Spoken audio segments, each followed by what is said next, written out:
What we have here is one of my VM hosts, hypervisors. I don't really know what the right term to use for something like this is, but it's here. And it has a problem.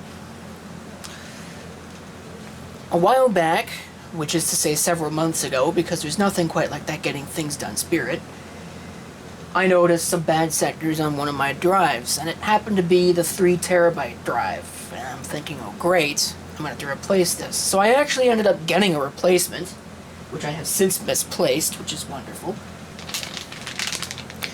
I picked this up used for a good price. I really would have liked to get something that wasn't a Seagate drive, but again, it's hard to argue with what I paid for it. Way less than retail, we'll put it that way. And then I sat on it for a while, and now the disk has apparently completely failed.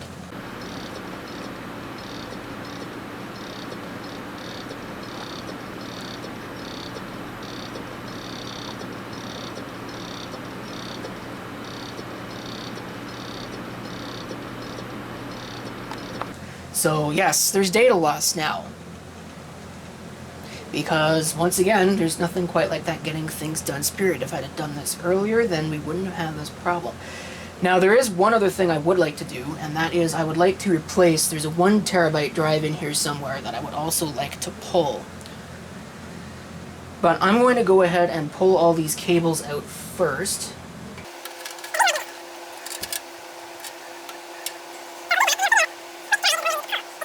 So we'll do that, and then we'll figure out which drive is the one that I need to pull, because I don't actually know.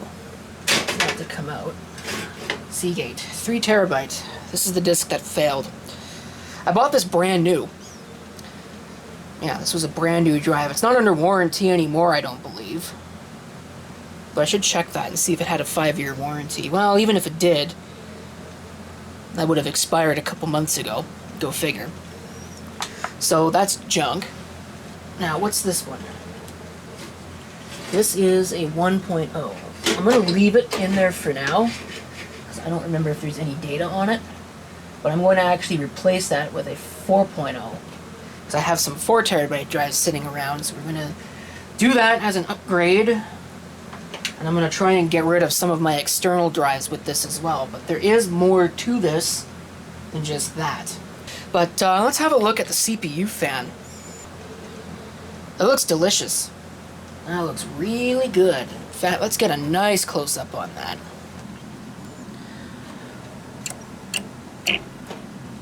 Yum yum, dirt. So I'm going to actually take this thing outside and blow it out with the air compressor first, and then we'll figure out where we go from there. Alright, apologies for the crooked angle. This is what I have to work with this stupid tripod, so let's check out the dirt cloud. You ready for this?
Alright.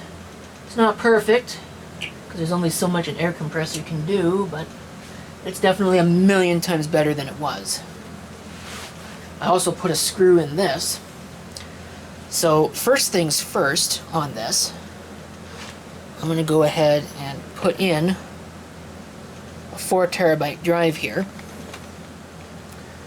in the space that was vacated by the 3 terabyte. I will be removing that 1 terabyte drive, well, maybe not entirely, but I will be pulling it out of where it is right now, because I'm going to put the 3 terabyte, the new 3 terabyte that I got, where it is. This case is a pain. That's the one thing I don't really like about these Cooler Master cases, which is what this is the really stupid sideways drive tray that just kind of gets in the way. Like, well, okay, the cage itself doesn't get in the way, but when you're trying to put the screws in, everything in the case gets in the way. Like, if I had a video card in here, like a modern video card, I'd have to pull that out in order to use these drive bays. It's just not a great design. Alright, so let's hook this up. Now, the way I'm going to hook this up is, this is the one that has 1 Molex and 3 SATA. So, if I can, that's not long enough, is it? No, not really. Is that why I wasn't using it? Why is it so short? Is this a joke? This must be a joke. Okay, well, forget that then. We're not using that. We're going to use this one, which happens to have 2 Molex on it. That'll be fine. So we'll plug in the 2 serial ATAs there. And then the good news is that I happen to have a Molex to dual SATA splitter right here. So I can put that on that line. I'm going to pull all these cables out of the way. And that allows me, or will allow me, to plug in these other 2 drives. Now, none of these are going to have a 3.3 volt line on them, which is one of Serial ATA's new introductions. But we don't need that. Okay, so we now have that installed. Now, I need to power this thing. I don't remember which of my 2 monitors back there is actually the one that's got the computer on it. So I don't know if you're going to even be able to see what I'm doing when I do this, but we're going to try. So let me get this all reconfigured, and we'll take a look at this. Okay, unfortunately that's the best view you're going to get of this. I just realized I forgot the power. So we'll go ahead and we will juice it up. I'm assuming that it's this monitor. Here we go. Okay, we're on. You can probably hear it.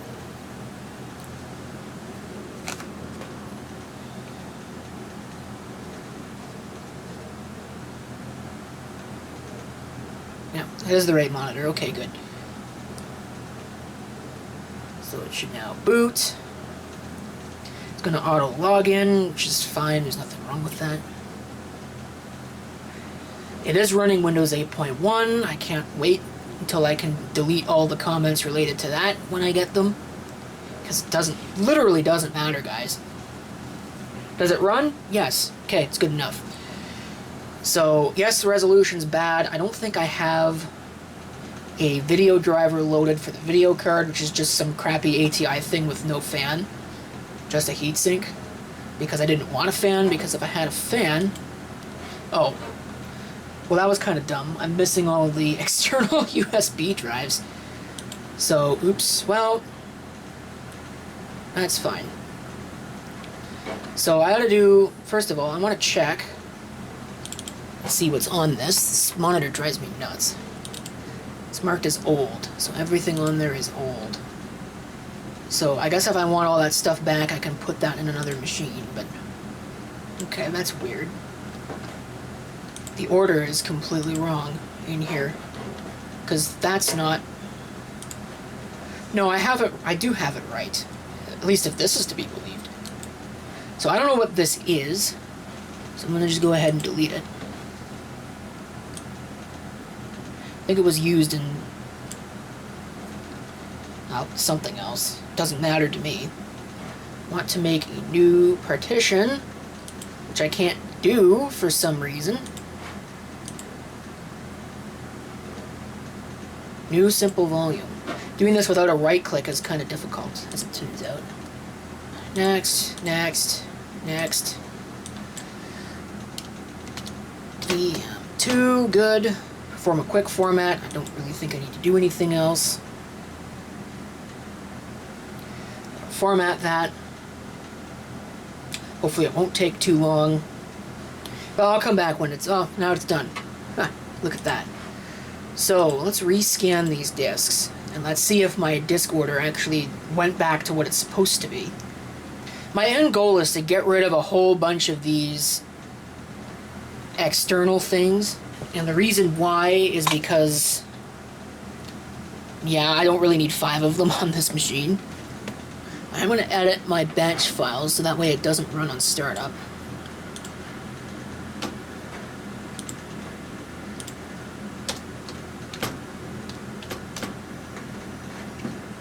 Which hopefully will work. Yeah. So that's going to work. We'll close out of all of this. I'm going to shut the machine down. So I know I need to swap 2 and 3. So the 1 terabyte that's there, which is this one, is going to come out anyway. So the question you're probably asking yourself at this point is, how does he plan on hooking up more than 4 drives? This is a Gigabyte B450M DS3H version 2 motherboard. But that means that it only has... And see what I mean about this stupid case? Okay, you're just not going to get a second screw then. How about that? To put the second screw in on this bay, I'm bumping into the video card. Like, just a dumb design. I'm sorry, it's just a terrible design. But back to what I was saying. How am I going to hook up this extra drive? Because there's only 4 SATA connectors on that motherboard. Well, first things first, I'm going to remove this extra expansion card that's at the bottom of the machine. Is a FireWire 800 and 400 host bus adapter that I never ended up using. It was for a Drobo project. If you remember, at one point, I might have shown it on this channel, I had a Drobo DRPR1. That Drobo was completely toast, so that never ended up materializing. But what I'm going to do is I'm going to install this. And I hope it works, with its giant Medusa hanging off the end here. This is an Adaptec ASR6405E. I think this is actually technically a SAS HBA. It's a single port, but it's got SATA connections on it. And that'll give me 4 additional SATA ports. Now, the way I would like to do this is to get another one of those MSI B550 boards that's got 8 SATA ports on a micro ATX form factor. But I don't think I can get those anymore. I have one in a situation where none of the SATA ports are being used, but that's kind of important because that machine needs the Wi-Fi 6E that it has, and I can't find another motherboard that has Wi-Fi 6E, so I'm going to have to figure out a creative solution for that. So for the time being, because money is tight in this economy, disconnect that to make installing this a little bit easier.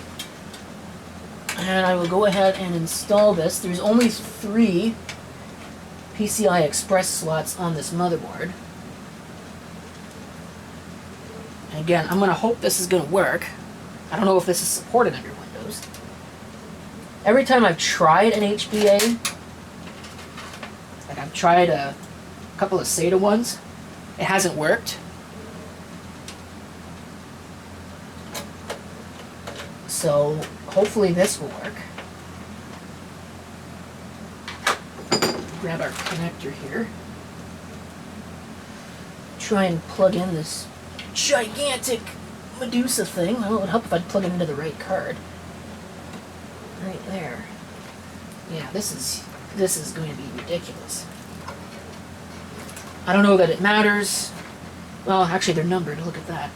That's convenient. As long as it sits in there, I don't really care. So we'll connect this. that. Cable managed to perfection. I want no arguments about it because I simply don't care. Okay, I've actually plugged in all of the USB discs as well.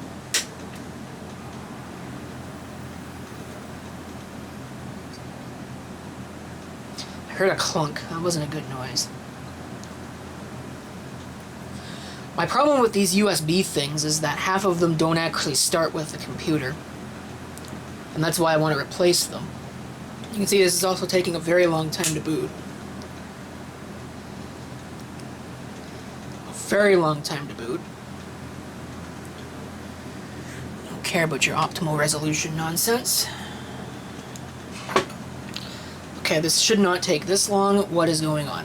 There we go. So yeah, these USB things are holding up the boot process, so I think we're done with those. Alright, so that's not going to start. That's good. Get out of my face. Go back to computer management.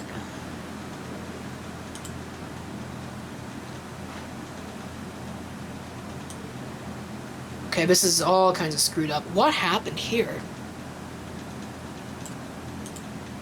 Why are there two... Well, that's strange. Well, we'll convert it to GPT. That's probably why, because it was MBR. And there is a limitation on that. So yeah, these discs are all over the place. Not real thrilled with that, but whatever. You know what? There's not much I'm going to be able to do about it.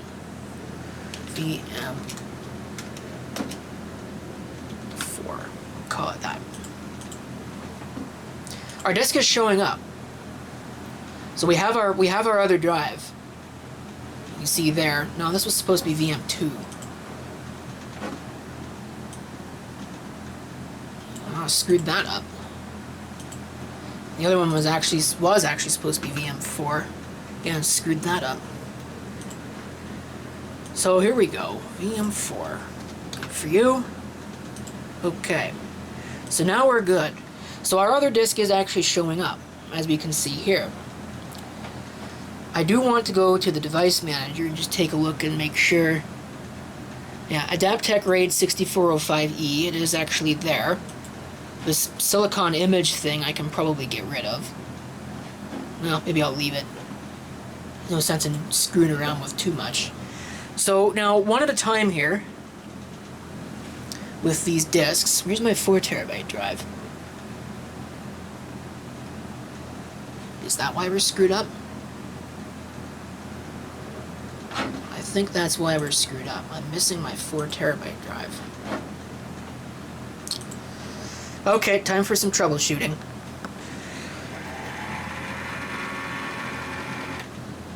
Oh, I guess that fan's bad too. I was going to say that I replaced the fan in the computer, but apparently not, because it's dead. Here's that cable. Where is that cable? Where is that cable? Come on. Enough. So, no fan for you. I'm getting kind of put out with this thing because my HBA experiment didn't work either. Apparently, even though Windows sees it just fine, I guess it just doesn't function as a proper host bus adapter, and it's trying to function in RAID mode, and that's not going to work because the BIOS on the card does not function under UEFI mode, which is a problem with so many cards. So, oh well. Won't be doing that, so we're going to be doing plan B. I'm going to move these virtual machines and all of these things off of this. There's nothing even there, apparently.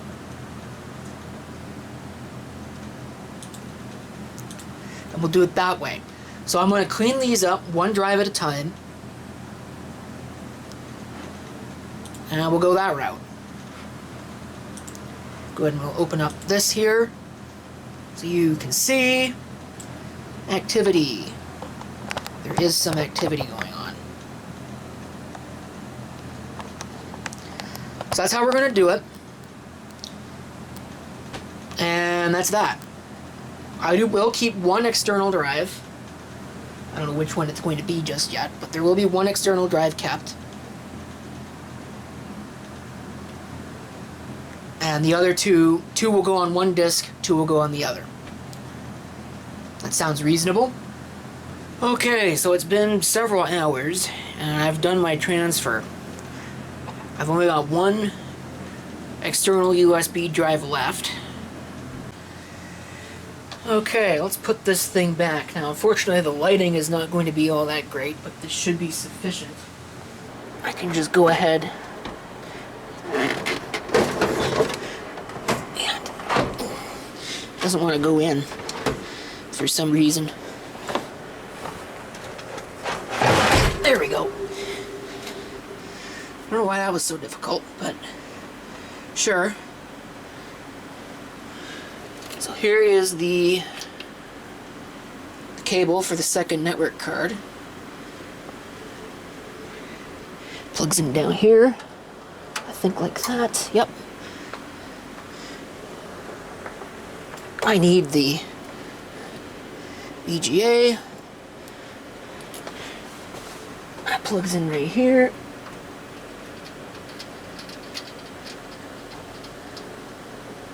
Go ahead and tighten that. Now, also on that cable is the PS2 keyboard. Plug that in and find my hard drive. Plug that in.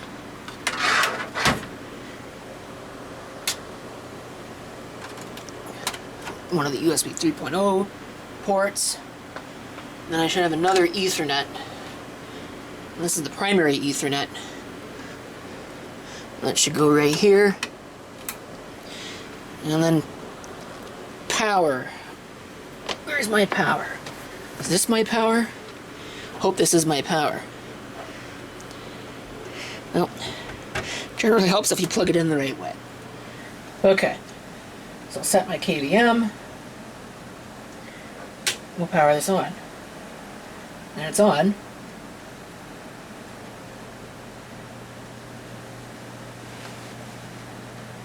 I did replace the fan with another one, which you'll see in a second. Should just boot here. So far it is.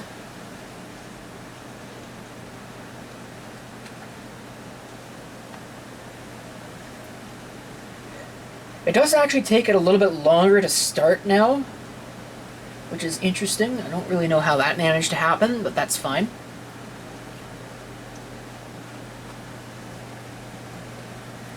Alright. Don't need that. And this should bring up, here in just a second, this. And I should be able to just allow this to work. And all of these, with one exception, should just power on. Okay, so taking a look, other than that one that's inaccessible, and of course this one, which is a test machine, that doesn't need to be running, looks like everything is running. So we are now back to normal. Here you can actually see that fan that I replaced. It's a red LED fan. It works. There's not much else I can really say about it. So we are pretty much back to normal, except for that one VM I'll have to recreate now because it's gone forever. But that's okay. I needed to recreate it anyway. It was just kind of getting unwieldy. But we are now back where we were. We have some upgrades, and I'm not so heavily dependent on external USB drives, which actually, as it turns out, tend to become a problem once they build in numbers like that. So hopefully this will be quite a bit more reliable in the months to come. But that's it for this video. I'd like to thank you for watching, and if you have any comments, feel free to leave them below.